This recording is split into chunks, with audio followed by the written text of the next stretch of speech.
رحیم agri today programme کے ساتھ آپ کا میزبان سعید مغل۔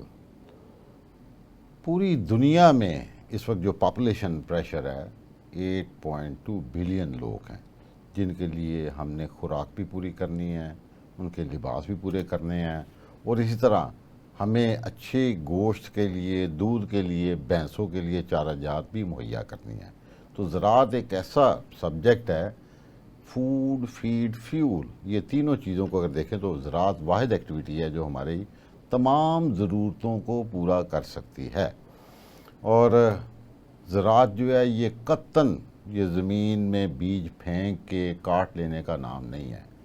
زراعت جدت کا نام ہے، نئی ٹیکنالوجی، نئی انوویشنز کو ان کرنے کا نام ہے۔ اور ٹیکنالوجی میں سمجھتا ہوں کہ ہمیشہ اپنا راستہ خود بناتی ہے۔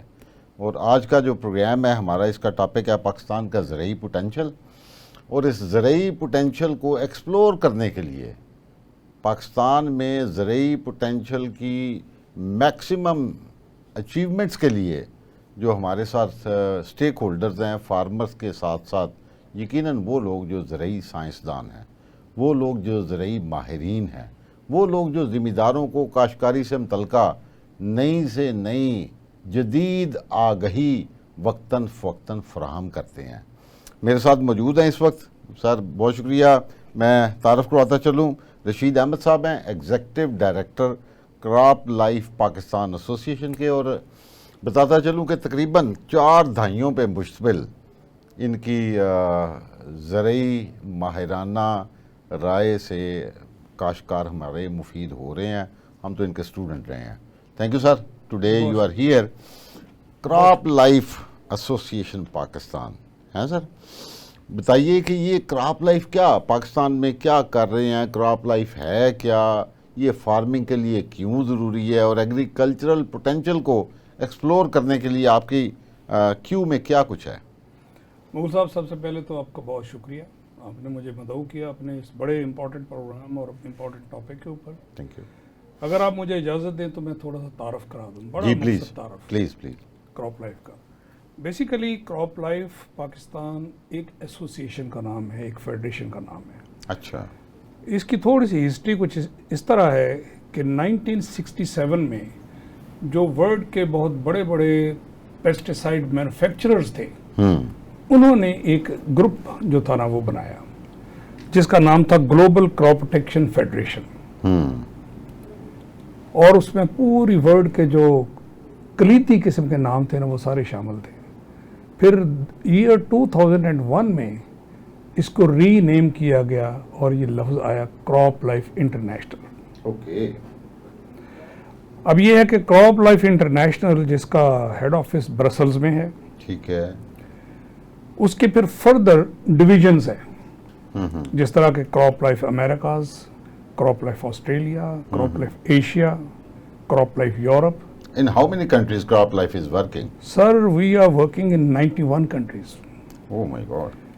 91 کنٹریز میں پریزنس ہے ہماری، یعنی کراپ لائف کی۔ اور ایک چیز تھوڑی سی میں ایڈ کرتا چلوں کہ کراپ لائف پاکستان بھی آگے ایک ممبر ہے کراپ لائف ایشیا کی۔ اچھا، ہمیں بھی ممبرشپ لینی پڑتی ہے، یعنی آپ بھی ریجنل؟ جی جی جی، یعنی کہ اگر ہم کنٹری میں ایک ایسوسیشن چلا رہے ہیں تو ہمیں اپنے ریجن میں جانا پڑتا ہے تاکہ وہ جو پالیسیز بنتی ہیں ایک انٹرنیشنل فیڈریشن کی، اس کو ہم کمپلائی کریں، ہم اس کے ساتھ ساتھ چلیں۔ جو ٹیکنالوجی دنیا میں آ رہی ہے انٹرنیشنلی یا ایشیا لیول پہ، اس سے اگر ہم نے فائدہ اٹھانا ہے تو پھر ہمیں ممبرشپ لینی پڑتی ہے۔ تو we are member of crop life Asia and further then crop life international. ایک تو یہ چیز ہے۔ ٹھیک ہے، دوسری بات یہ ہے مغل صاحب کہ اس وقت یعنی ہمارے کراپ لائف ایشیا کا جو ہیڈ کوارٹر بائی دا وے وہ سنگاپور میں ہے۔ اچھا، آپ اب پوچھیں گے جی کراپ لائف کا مشن کیا ہے؟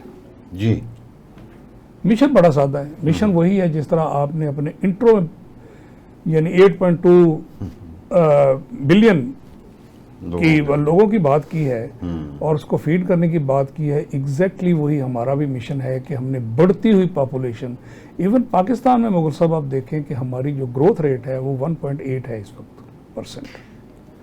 اور میں ڈیٹا دیکھ رہا تھا کہ यानी 17 में पाकिस्तान की आबादी 20 करोड़ थी ठीक है, और 7 साल में 6 करोड़ आबादी का इजाफा हुआ है। सही। ठीक है, अब इस बढ़ती हुई आबादी को हमने फीड कैसे करना है? क्या जमीनें बढ़ रही हैं हमारी? नहीं, रकबे तो वही हैं बल्कि कम हो रहे हैं, ऐसे ही है, ठीक है। अर्बनाइजेशन हो रही है। ठीक है, और उसमें फिर ये है कि सवाई टेक्नोलॉजी के और हमारे पास रास्ता कोई नहीं है। बिजा फरमाया। ठीक है, कि हम इनोवेशन पे आएँ, हम नई से नई चीज़ डिस्कवर करें और उसको फिर हम अपनी प्रोडक्शन को बढ़ाएं। ठीक है। और यही है इनोवेशन टेक्नोलॉजी। लेकिन एक काम हम साथ करते हैं जिम्मेदारी के साथ। अच्छा। इसके ऊपर मैं अलग भी थोड़ा सा बोलूँगा, और वो ये है कि हम सिर्फ यही नहीं है कि हम इनोवेशन और डिस्कवरी का काम करते हुए एनवायरनमेंट को भूल जाएं। हाँ, ये नहीं हम करते। ठीक है। हम इस तरह से है कि इनोवेशन और डिस्कवरी के साथ साथ हम एनवायरमेंटल सेफ्टी को साथ लेके पैदावार को बढ़ाने की बात करते हैं, और ये हमारी स्पेशलिटी है। इस वक्त पूरी दुनिया में जो मैं समझता हूँ कि हमारे लिए, इंसानों के लिए चैलेंज बना हुआ है वो क्लाइमेट चेंज। जी जी जी। और क्लाइमेट चेंज की बहुत बड़ी वजह जो है जी। वो जो हमने आज तक ध्यान नहीं किया। जी जी जी। ठीक है, मतलब कार्बन डाइऑक्साइड एमिशन बहुत ज़्यादा, और वो ऐसे मामलात से हम एनवायरनमेंट फ्रेंडली एनवायरनमेंट में तो जी ही नहीं रहे। इसका मतलब यह है कि आप जो है इन एथिक्स का भी ख्याल कर रहे हैं। हम बहुत ज़्यादा, यानी कि इसके बगैर हम आगे चल ही नहीं सकते। ये हमारा, ये समझ लीजिए एक्टिविटी, ये क्राउन ऑफ एक्टिविटीज़ है इंटरनेशनली। अच्छा। जो स्टूवर्डशिप की बात है। लेकिन मैं इसको थोड़ा सा, मुझे अलाउ करेंगे कि इसको मैं एंड पे बात करूंगा। अभी मैं दूसरी बातें करता हूं कि जो हमारे 3 स्लोगन्स हैं, उसमें पहला तो ये है कि feed the agriculture population, feed the population. हमने खुराक मुहैया करनी, कोई भूखा ना सोए, ऐसे ही है। एक तो ये है। दूसरी चीज ये है कि हम प्लेनेट का लुक आफ्टर करें। ट्रू। अपने जहां हम खुद रह रहे हैं, हाँ। इसकी हिफाजत भी हमारी जिम्मेदारी है। ठीक है। तीसरी चीज ये है कि रूरल कम्युनिटी को बूस्ट करें, उनका तर्ज जिंदगी बेहतर करें। हम कर तो रहे हैं जनाब, हाउसिंग सोसाइटियां देहातों में बन रही हैं। Do you mean by this? इस तरह नहीं, बल्कि इस तरह है कि वो अपने खेत से सोना उगाएं। अच्छा, माशाल्लाह। ठीक है ना, अपने खेत से पैदावार लें, खेत से, और उनको उनका सही हक भी मिले, जितनी उनकी मेहनत है। यानी उनकी इकोनॉमिक एक्टिविटी, उनकी इकोनॉमिक ग्रोथ सपोर्ट की जाए। हाँ। तो वहाँ पे भी तर्ज जिंदगी बेहतर हो सकती है। और अगर ये हम एग्रीकल्चर को प्रॉफिटेबल बना दें उनके लिए, तो इसका मतलब है उनकी लाइफ में चेंज आएगी। बिल्कुल ऐसे ही है। देखिए सर, अब मुगल साहब ये नहीं है कि जी हम रवायती ज़राअत कर रहे हैं, हमारे बाप दादा परदादा ये ज़राअत करते थे। अब सर वैल्यू एडिशन की बात हो रही है कि आप ये कर क्यों रहे हैं। ट्रू, ऐसे ही है। अब ये देखिए कि जो माइग्रेशन हो रही है, हमारे बच्चे जो जिम्मेदार के थोड़ा बहुत पढ़ लिख जाते हैं, वो कहते हैं जी हम मिडिल ईस्ट चले जाते हैं, हम यूरोप चले जाते हैं। वो क्यों करते हैं? क्योंकि उनको अपने उस रकबे से, अपनी उस काश से वो वैल्यू मिल नहीं रही जिससे उसकी जिंदगी अच्छी गुजरे। ओके। इसके ऊपर फोकस करने की बहुत जरूरत है। आगे चलते हैं थोड़ा सा क्रॉप लाइफ के बारे में, कि क्रॉप लाइफ, अगर पाकिस्तान की बात करते हैं मुगल साहब, तो क्रॉप लाइफ इस वक्त 50% हमारी, यानी कि टोटल जो पाकिस्तान के अंदर क्रॉप प्रोटेक्शन की जो हमारी कंट्रीब्यूशन है वो 50% प्लस है। अच्छा। यानी जिसके अंदर तमाम टाइप्स ऑफ पेस्टिसाइड्स, यानी कि इंसेक्टिसाइड, फंजिसाइड्स, हर्बिसाइड्स, बायोपेस्टिसाइड्स और इस किस्म की चीज़ें हैं। अगर आप मेज़ क्रॉप देखें, जिसने पाकिस्तान में एक रेवोल्यूशन पैदा की है, 25 मन से 125 मन तक फार्मर हमारा चला गया है, उसमें क्रॉप लाइफ की जो मेंबर कंपनीज हैं उनका बड़ा ही कलीदी रोल है। वो आप जानते हैं, मॉन्सेंटो जो कि बायर का हिस्सा है, पायनियर है। अच्छा, ये मैं पूछने लगा था, जैसे आपने बताया 91 कंट्रीज में आप माशाल्लाह आपकी प्रेजेंस है, तो कितनी कंपनीज हैं जो इसकी मेंबर्स हैं पाकिस्तान में या इंटरनेशनली भी? और देखिए इंटरनेशनली तो इन थाउजेंड्स नंबर्स नहीं, इस तरह एग्जैक्ट नंबर ऐसे ही, मतलब मैंने बताया ना कि वो तो आप देख सकते हैं कि वो इन थाउजेंड्स है। अच्छा। ठीक है ना। पाकिस्तान में हमारी जो मेंबर्स कंपनी, जो बहुत एक्टिव मेंबर कंपनीज हैं, उसमें एक स्लाइड ये लगी हुई है अभी, जिसके अंदर सिंजेंटा है, कॉर्टिवा है, बायर है, एफएमसी है, बीएसएफ है, एलसीआई है, अरिस्टा है, जाफर एग्रो है, अवारी है, आरबी अवारी, रोडोल्फ है, सवात एग्रो है, वैसे इंटरेस्टिंगली रफान یہ ویسے رفان بھی ہے. रफान भी हमारे मेंबर है. अब ये یہاں پہ ایک سوال بنتا ہے چھوٹا سا. एक सेकंड मुझे नाम पूरे कर लेने दीजिए. एंग्रो है, यूडीएल है. گریٹ. थोड़ा सा और मोल साहब मैं आपको इंटरप्ट कर रहा हूँ, जी, सॉरी, जी. कि इसमें मल्टीनेशनल ज्यादा हैं. میں یہی تو کہہ رہا ہوں کہ ملٹی نیشنل کمپنیز میں پاکستان کی نیشنل کمپنیز یہ کیسے ممبر بن گئی؟ میں آپ کو بتاتا کوئی ہوں. اسپیشل اب یہ دیکھیے کہ جعفر برادرز ہے یا عربی اواری ہے, یہ وہ کمپنیاں ہیں جو 3 جنریشن سے پاکستان کی یہ ٹھیک خدمت کر رہی ہیں. ٹھیک ہے. ٹھیک ہے نا, یہ ٹھیک ہے. اور یہ وہ لوگ ہیں, اس کا ایک ہم نے کرائیٹیریا بنایا. اگر آپ ہاں اگر میرا آپ مقصد یہی تھا کہ ان کو کلاس میں داخلہ کیسے دیا. ہاں جی, ویری گڈ, یہ آپ نے بہت اچھا لفظ استعمال کیا کہ کلاس میں داخلہ کیسے ہوا. صحیح ہے. تو وہ صاحب اس میں یہ ہے کہ ہمارے کچھ نا 3 پیرامیٹرز ہیں. اچھا. Basic parameters. اوکے. پہلا تو یہ ہے کہ ایتھیکل بزنس ٹھیک ہے. پریکٹسز. ٹھیک ہے. آپ یہ پوچھیں گے کہ جی آپ کو کیسے پتا چلے گا کہ یہ ایتھیکل بزنس پریکٹسز کر رہے ہیں یا نہیں کر رہے ہیں. بھائی 650 اگر کمپنیاں پاکستان کے اندر ہیں, یہ کوئی بہت بڑا کام نہیں ہے, سارے ایک دوسرے کو جانتے ہیں. ایسے ہی ہے. ایسے ہی یہاں کے لوگ بھی ایک دوسرے کو جانتے ہیں. ایسے ہی ہے. ٹھیک ہے نا. ایک تو یہ ہے کہ ہماری ایک ریویو کمیٹی ہے آلریڈی, کہ اگر ہمارے پاس ایک ممبرشپ اپلیکیشن آتی ہے تو وہ اپلیکیشن کی ریویو کمیٹی کے پاس جاتی ہے. وہ ریویو کمیٹی تھوڑی سی انفارمیشن لیتی ہے مارکیٹ سے. اچھا. وہاں سے ہمیں پتہ چل جاتا ہے کہ یعنی آپ کا آڈٹ سسٹم سٹرونگ ہے. بہت اسٹرانگ ہے. ٹھیک ہے. ایک تو پہلا سٹیپ تو یہ ہے کہ ٹھیک ہے. Ethical business. ٹھیک ہے. پھر دوسرا ہے R&D. اچھا. چاہے وہ ملٹی نیشنل میں تو لازمی ہے نا, R&D کے بغیر تو کچھ ہے ہی نہیں نا. یہ آپ نے جو لفظ استعمال کیا نا R&D, اچھا مجھے پتا ہے کہ اب R&D کلیم تو ہر بندہ ہی کر رہا ہوتا ہے, تو اس کا مطلب ہے کہ یہ بہت کم لوگ ہوتے ہیں جو آپ کی R&D کی ڈیفینیشن کو کوالیفائی کر کے تو پھر آپ کے ممبر بنتے ہیں. ادروائز ایوری بڈی کلیمز. جتنے ہمارے بزنس کرنے والے لوگ ہیں, جس کو آپ کھول کے دیکھ لیں, صفحہ اٹھا کے دیکھ لیں, R&D بیسڈ. اب تو سیڈ کمپنیز بن چکی ہوئی ہیں جناب. دے کلیم کہ ہمارے یہاں پہ خود ہم نے ٹرپل جین ورائٹیاں بنا لی ہوئی ہیں سر, ایوارڈز اور سارا کچھ ہے.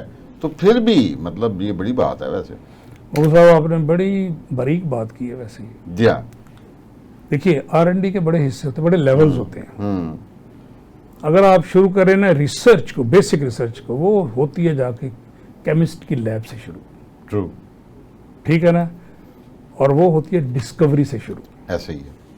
ٹھیک ہے نا. پھر جا کے اینالاگس کی طرف چلی جاتی ہے. ایگریکلچر میں R&D بڑا صبر کام ہے. جی R&D صرف اگر جو پاکستان لیول پہ ہم R&D کرتے ہیں نا, ریسرچ اینڈ ڈیولپمنٹ, ریسرچ ہم جو کرتے ہیں نا سر, وہ یہ ہوتی ہے جو لوکلی, یہ نہیں ہے کہ ہم کو پروڈکٹ ڈسکور کر رہے ہوتے ہیں.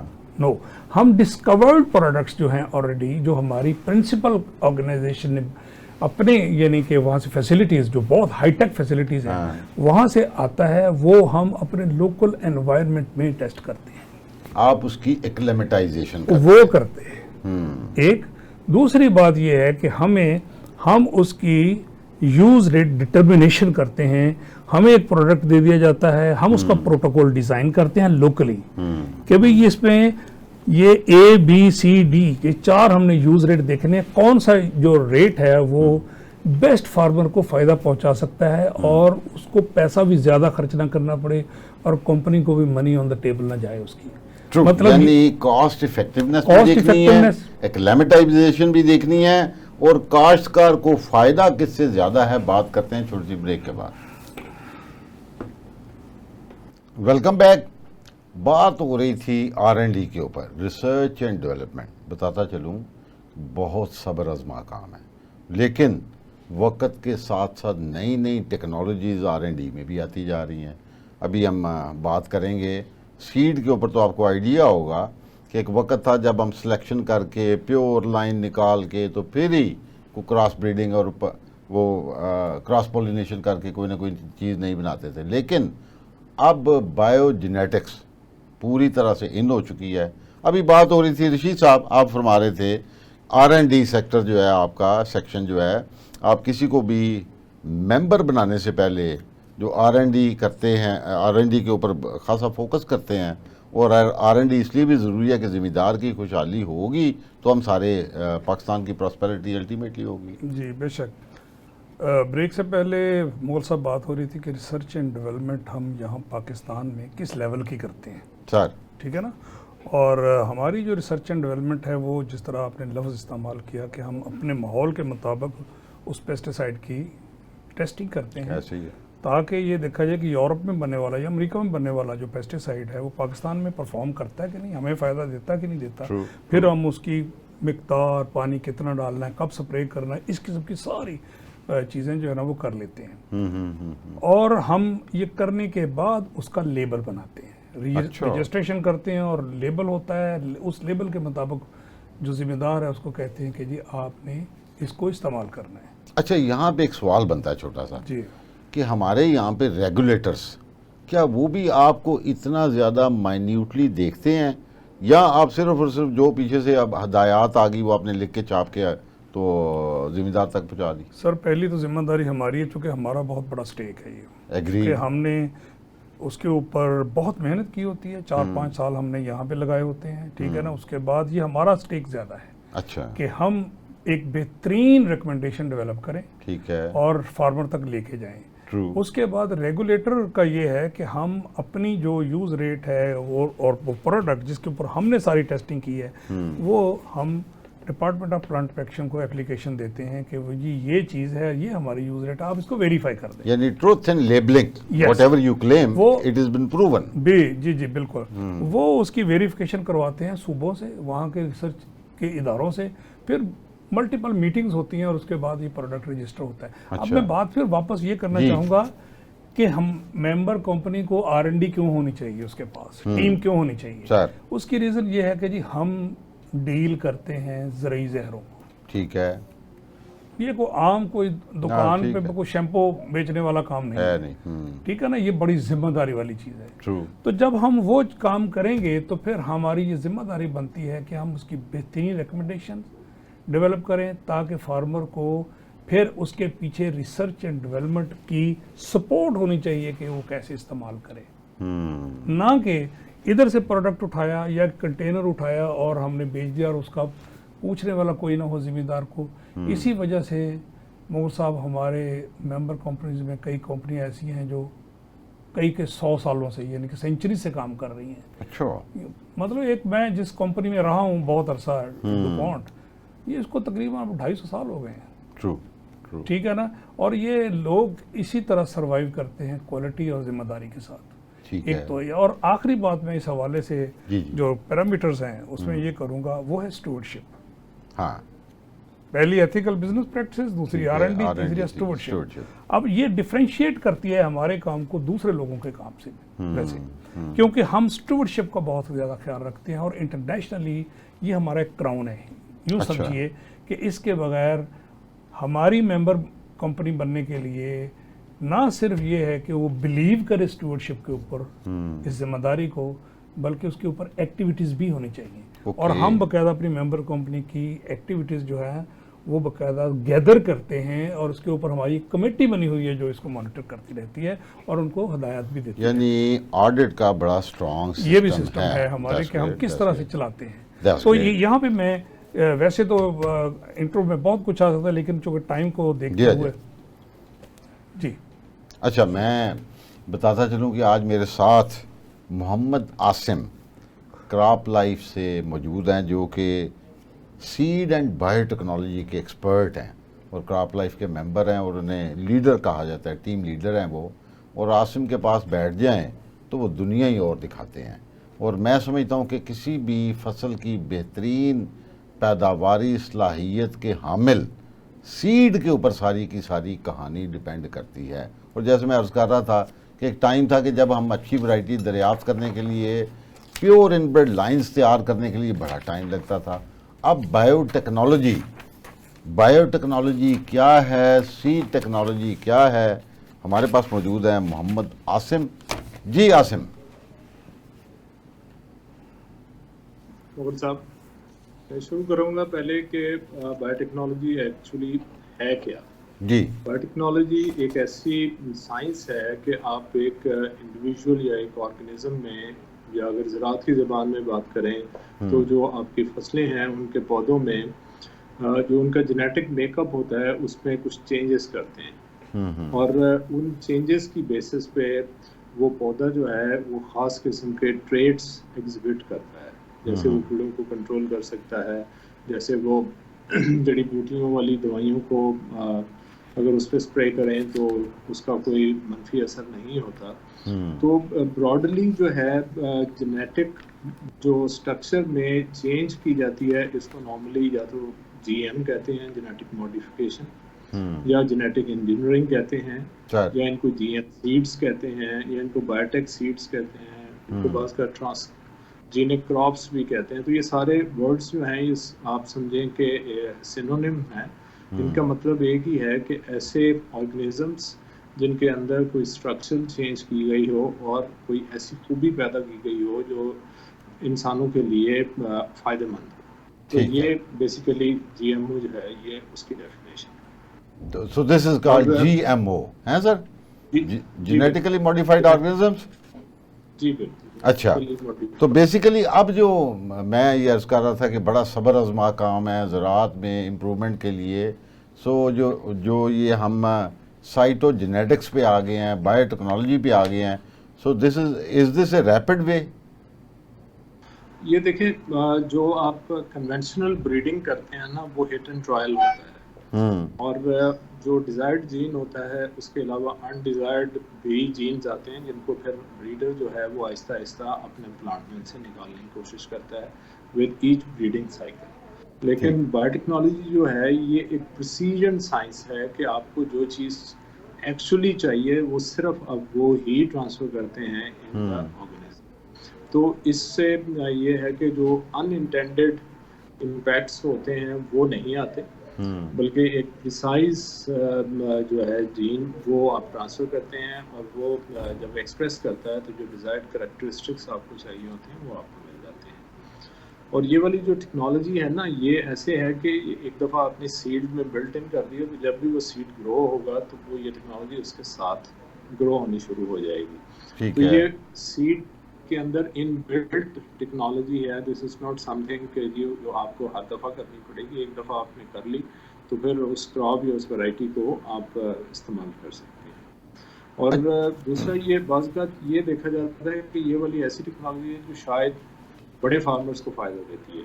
अच्छा। ये स्केल न्यूट्रल टेक्नोलॉजी है, बल्कि जो छोटे फार्मर्स हैं उसको इसका ज़्यादा फ़ायदा होता है कि बाज़ उसके पास इन्वेस्टमेंट नहीं होती या उसके पास वो नज़र नहीं होती कि जाके अपना जो फसल में नुकसान हो रहा होता है उसको जज कर सके।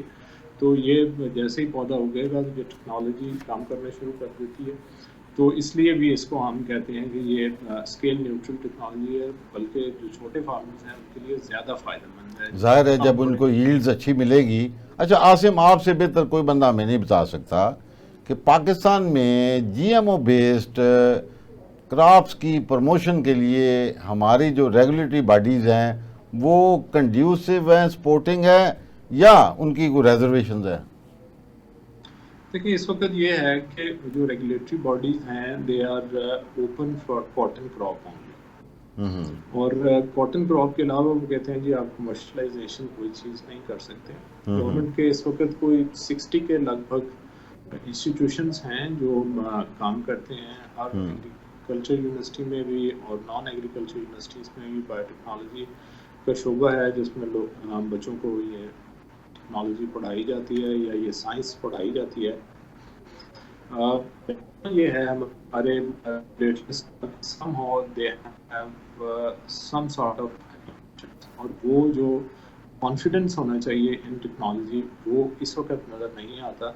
तो अगर आप कमर्शलाइजेशन की बात करें तो सिर्फ कॉटन पे कमर्शलाइजेशन अलाउड है, बाकी चीज़ों में जो है वो आपको कहेंगे आप तैयारी कर लें, यानी आप लैब में काम कर लें, ग्रीन हाउस में काम कर लें, लेकिन कमर्शलाइजेशन की इजाज़त नहीं है। तो अच्छा, ये मेरा ख्याल है थोड़ा सा स्टिग्मा पाकिस्तान पे है, इसको देखने की ज़रूरत है। पिछले दिनों आई रिमेंबर के सोयाबीन का बड़ा वो सोयाबीन मील का आया हुआ था जी, जीएमओ बेस्ड है, अदरवाइज ना पता चलता तो चल भी रहा था। आई डोंट नो कि टेक्नोलॉजी को हम कभी रोक नहीं सकते। क्या हमारे पाकिस्तान में मतलब इतने पढ़े लिखे लोग, इतने साइंटिस्ट लोग, इतने स्कॉलर लोग मौजूद हैं, तो फिर भी एक्सेप्टेंस में इतनी ज़्यादा डिले آئی ڈونٹ نو کہ گورنمنٹ لیول پہ یہ بنتی نہیں ہے، جبکہ ٹرپل جین ورائٹیز کاٹن میں تو ہیں. اور اس کے عاصم آپ چونکہ بہتر سمجھتے ہیں، گھومتے بھی ہیں، جو فیئرز پائے جاتے ہیں جی ایم او سے متعلقہ لوگوں میں جنرلی، جن کی پرسیپشنز یورپ میں آپ کو پتہ ہے کافی سارے ممالک ہیں جو فیئرز سپریڈ کرتے ہیں. So can you count down the fears? دیکھیں جو فیئر آف ان نون ہے نا، وہ اس ٹیکنالوجی کو سب سے زیادہ جو ہے نا وہ اسٹگما لگا ہوا ہے کہ جی آج جو ہے وہ تو ہمیں کوئی چیز نظر نہیں آ رہی، لیکن کل کو پتہ نہیں کیا ہوگا. پرابیبلی والی چیز جو ہے یہ ساری ہی مینٹنس جو ہے وہ لاگو ہوتی ہے. اگر ہم کار میں سفر کرتے ہیں تو اس پہ بھی لاگو ہوتی ہے. کار چلانے کی وجہ سے اگر کوئی اثرات آئیں گے تو وہ شاید آج ہمیں نظر نہیں آ رہے، 20 سال بعد نظر آئیں گے. موبائل فون یوز کرتے ہیں تو اس میں بھی یہی ٹیکنالوجیز کے اثرات ہیں. تو دیکھنے والی بات صرف یہ ہوتی ہے کہ جو سائنس ہے اس کو پرویل کرنا چاہیے. اور دوسرا یہ ہے کہ اس وقت جو ڈیولپڈ کنٹریز ہیں وہ ہمارے لیے بیسٹ اینیمل ہے کہ ٹیکنالوجی جو بھی ڈیولپ ہوتی ہے پہلے ان سے ڈیولپ ہو رہی ہے اور ان میں کمرشلائز ہوتی ہے.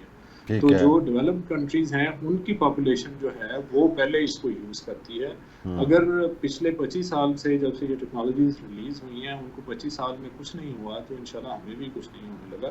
تو بلکہ ہمیں تو کانفیڈنس تھوڑا زیادہ ہونا چاہیے کہ جن کے پاس سسٹمز ہم سے زیادہ روبسٹ اور ریگر ہیں وہ ہمارے لیے ٹیسٹنگ کر رہے ہیں. اور وہی چیزیں اگر ہم لے کے آئیں گے، کچھ چیزیں اگر ہم نے لوکلی کاشت کرنی ہو تو ان کی اسٹڈیز کرنے کی واقعی ضرورت ہوتی ہے. لیکن جو چیزیں جیسے سویابین کی آپ نے بات کی، جس کا ہم صرف گرین منگواتے ہیں اور گرین کو ایکسٹریکشن کے لیے یوز کرتے ہیں، یا جو میل نکلتا ہے اس کو پولٹری اینڈ فیڈ کے لیے یوز کرتے ہیں، تو وہ اتنا ہی سیف ہے جتنا وہ یو ایس کے اندر سیف ہے، جتنا وہ برازیل کینیڈا کے اندر سیف ہے، اتنا ہی وہ پاکستان کے اندر سیف ہے. یعنی آپ کانفیڈنٹ ہیں کہ G M O based crops جو ہیں وہ پاکستان اور ہیومن کنزمپشن کے لیے یہ سیف ہیں. بات کرتے ہیں چھوٹی سی بریک کے بعد. Welcome back. Thank you Asim, آپ نے تو بڑی پیاری باتیں بتائیں اور بڑی انفارمیٹیو. اینڈ آئی تھنک کہ جو ہمارے جیسا ملک جس میں ابھی زراعت پہ بہت کام کیا جانا باقی ہے اور ہمیں ابھی بہت فاصلہ طے کرنا ہے اور ترقی اور پراسپیرٹی کی طرف بھی جانا ہے، تو this is the best possible way you are identifying and you are mentioning. آپ نے جو 60 انسٹیٹیوشنز کا ذکر فرمایا، ایک تو وہ بتائیے کون سے ہیں اور کیا ہیں، اور دوسرا کون کون سی کراپس ہیں جنہیں ہمیں الٹیمیٹلی جلدی شفٹ ہونا چاہیے جی ایم او کی طرف. اچھا دیکھیں، اس وقت جو انسٹیٹیوشنز ہیں نا، ان میں جو چند ایک مین انسٹیٹیوشنز ہیں ان کے میں نام بتا دیتا ہوں، ادروائز تو رپورٹس اویلیبل ہیں. ابھی میں شروع کروں گا یونیورسٹی آف ایگریکلچر فیصل آباد سے، جو ہمارا پیرنٹ انسٹیٹیوشن بھی ہے. یہ ویٹ اور شوگر کین پہ کام کرتے ہیں اور انہوں نے ابھی شوگر کین کے پروڈکٹس بنائے ہیں جو انسیکٹ کنٹرول کے لیے ہیلپ فل ہیں اور جو ہربیسائڈ ٹالرنس ہے جن کے اندر. تو یہ ٹیک نے اپروو کر دی ہیں تو یہ آگے جانے والے ہیں. اسی طرح اگر آپ بات کریں نگاب کی، جو national institute of genomics and advance bio technology ہے اسلام آباد NARC کے اندر ہے، تو یہ میز پہ، ویٹ پہ، brassica, potato, groundnut, tomatoes and chickpeas پہ کام کر رہے ہیں. Centre of excellence in molecular biology جو کیمپ پنجاب یونیورسٹی کے اندر ہے، ان کی کاٹن کی ورائٹیز تو آلریڈی آ گئی ہیں، لیکن ان کے پاس میز بھی تیار ہے. شوگر کین اور پوٹیٹو پہ یہ کام کرتے ہیں. نبچی جو ہے national institute for bio technology and genetic engineering, یہ ویٹ، ٹبیکو، کاٹن پہ کام کرتی ہے. ایوب ریسرچ کی اگر ہم بات کریں تو یہ ویٹ، کاٹن، شوگر کین، براسیکا پہ کام کر رہی ہے. FC کالج کی بات کریں، جو FC کالج لاہور ہے، اس کی بات کریں تو یہ ایسی ویٹ انہوں نے بنائی ہے جس کے اندر آئرن اور زنک کی اویلیبلٹی زیادہ ہے. انہوں نے اور ویٹ ایسی بنائی ہے کہ جو فاسفورس کی ایفیشنسی کو بہتر کر کے یوٹیلائز کر سکتی ہے، جس سے فرٹیلائزر کی ایفیشنسی اور اس کی کوانٹٹی. اس طرح کے انسٹیٹیوشنز ہیں جو آلموسٹ اگر ہم دیکھیں تو پوری کراپ کا جو ایرا ہے ان ساری جو رو کراپس ہیں ان پہ کام کر رہے ہیں، اور ایون کچھ تو یعنی ویجیٹیبلز اور دالوں پہ بھی کام کر رہے ہیں. जहाँ तक आपने बात की थी कि कौन सी क्रॉप्स ऐसी हैं जो जी। पाकिस्तान में सक्सेसफुली इंट्रोड्यूस की जा सकती हैं, हम्म, तो कॉटन ऑलरेडी है, मेज़ की अप्रूवल्स हुई हैं, उसकी जो टेक्नोलॉजी की अप्रूवल्स हुई हैं, लेकिन हाइब्रिड की अप्रूवल 2018 से रुकी हुई है। तो मेज़ अनदर क्रॉप्स, फिर ये जो तेलदार अजनास हैं, इनमें सोयाबीन ऐसी है जिसकी काश्त को गवर्नमेंट इस वक्त खासा उस पर जोर लगा रही है, तो सोयाबीन हो सकती है। शुगर बीट कुछ हमारे इलाकों में लगती है, वो वहाँ वीड्स कंट्रोल करने का इशू है, शुगर बीट ला सकते हैं। पोटैटो, एग प्लांट, तो ये वो क्रॉप्स हैं जो हमें फार्मर को इकोनॉमिक बेनिफिट भी देंगी, और इन क्रॉप्स की इंट्रोडक्शन से हमें इन्वायरमेंटल बेनिफिट्स भी होंगे, जो हमारे किसान मुख्तलिफ किस्म के जो क्रॉप प्रोटेक्शन पेस्ट, यानी आप ये बात जिम्मेदारी से कह सकते हैं कि prosperity knocking at the door of the farming. जी बिल्कुल। थैंक यू जी। बायो सेफ्टी की बातें, बायोटेक्नोलॉजी की बातें, बायो पेस्टिसाइड्स की भी बातें हो रही हैं सर रशीद साहब। जी मुगल साहब, वैसे देखा जाए तो बायो पेस्टिसाइड कोई नई चीज़ नहीं है। ठीक है, ये हाँ, हम पढ़ते रहे हैं तो फ्रेंडली बड़ी प्रिमिटिव चीज़ है कि जब कुछ भी नहीं था, कोई प्लांट प्रोटेक्शन और स्टोर ग्रेन पेस्ट को कंट्रोल करने के लिए कुछ नहीं होता था, तो क्या करते थे लोग, नीम के पत्ते और नीम की जो नमोलियाँ या जो सीड है उसको ग्रेन के साथ मिक्स करके रखा करते थे रिपेलेंट्स के तौर पे। ठीक है। अब ये है कि बहुत ज़्यादा टेक्नोलॉजी थोड़ी सी आगे आ गई, पाकिस्तान थोड़ा पीछे है इसमें। अच्छा। पाकिस्तान में अभी इसका इंट्रोडक्शन नहीं हुआ क्योंकि ये इसकी गाइडलाइंस ही नहीं बनी थी अभी तक, रजिस्ट्रेशन गाइडलाइंस जो होती हैं। अच्छा। तो वो अभी अप्रूव हुई हैं रिसेंटली, और वो ट्रैको गामा है सर, कार्ड चार्ज, ये तो गवर्नमेंट। देखिए, अगर हम बाय डेफिनेशन चले ना, तो बायो पेस्टिसाइड बेसिकली ये क्या चीज़ है, ये एक ऐसे सब्सटेंस को कहते हैं जो नेचर से डिराइव होता है। ऐसे ही है। ठीक है, और उसमें माइक्रो ऑर्गेनिज्म जो आप बात कर रहे हैं, ठीक है ना। फिर ये है कि बोटेनिकल ओरिजिन भी होता है इसका, जो प्लांट से निकलता है, ठीक है ना। और फिर है सेमियो केमिकल।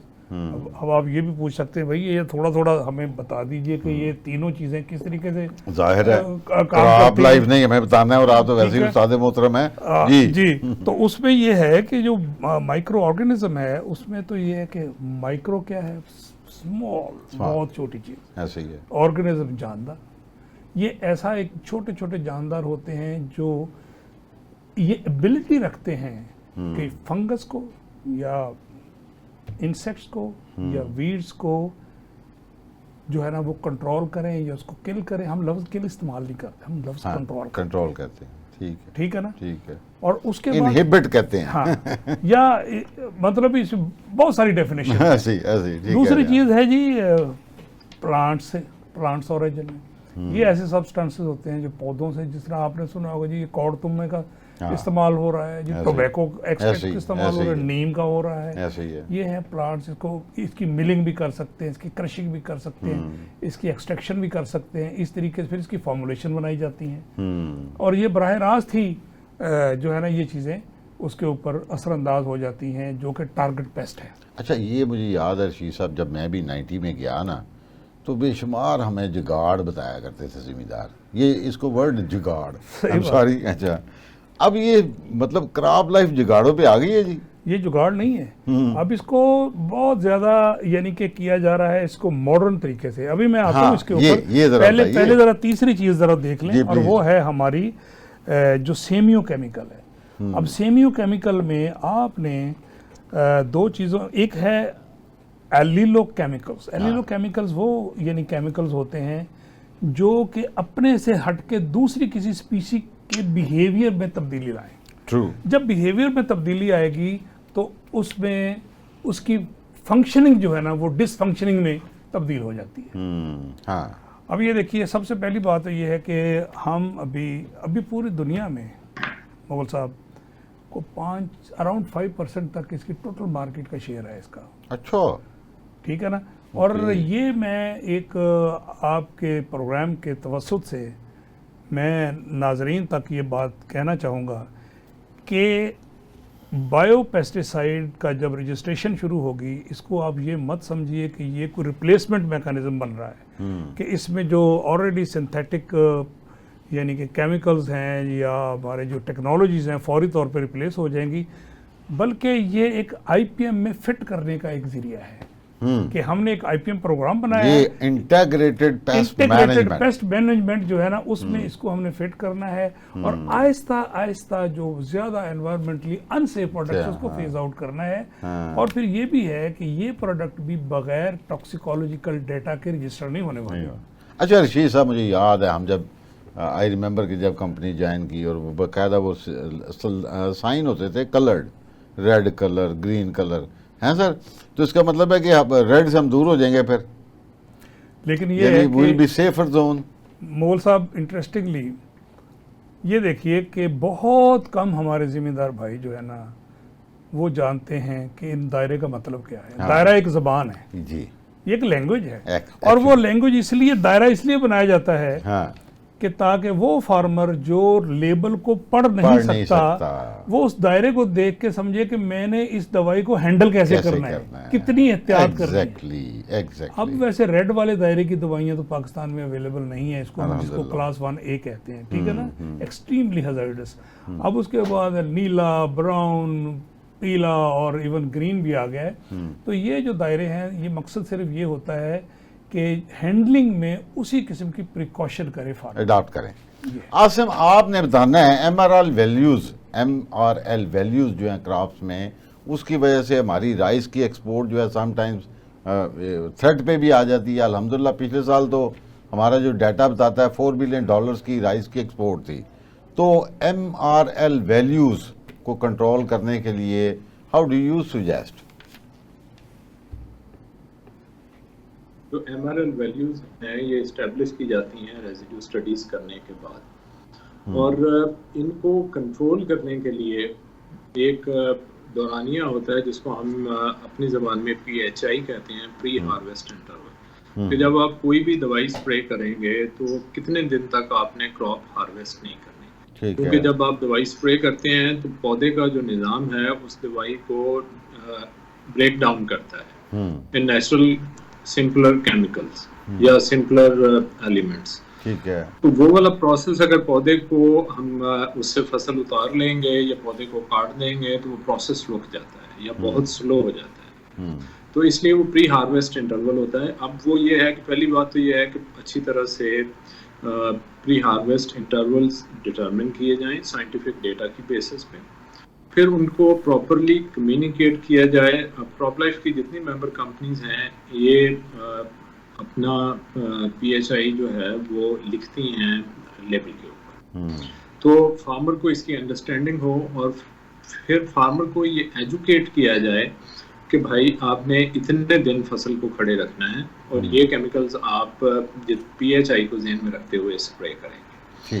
और दूसरा ये है कि जो राइस एक्सपोर्ट्स में इन्वॉल्व हैं लोग या ऑर्गेनाइजेशंस, उनको भी ख्याल करना चाहिए कि वो प्रोडक्ट्स को सेग्रीगेट करें, क्योंकि ये जो MRLs हैं वो मुख्तलिफ MRLs मुख्तलिफ सिस्टम के तहत, जैसे EU की MRL हो सकता है US से डिफरेंट हो, तो अगर कोई प्रोडक्ट आपने US भिजवाना है तो आप फार्मर से पहले बातचीत करें, उसके साथ कोई एग्रीमेंट करें, कोई क्लस्टर फार्मिंग जो है उसकी इंट्रोडक्शन करवाएं, फार्मर्स को पता हो कि हमने ये प्रोड्यूस आएगी के लिए हमें के लिए ये लिस्ट ऑफ केमिकल्स है, ये हमने यूज करने हैं और इनका इतना PHI है। जब आप वो सारी चीजें ऑब्जर्व करेंगे तो फिर MRL का इशू नहीं आएगा। Thank you. आप उसको जब जी प्लीज रशीद साहब,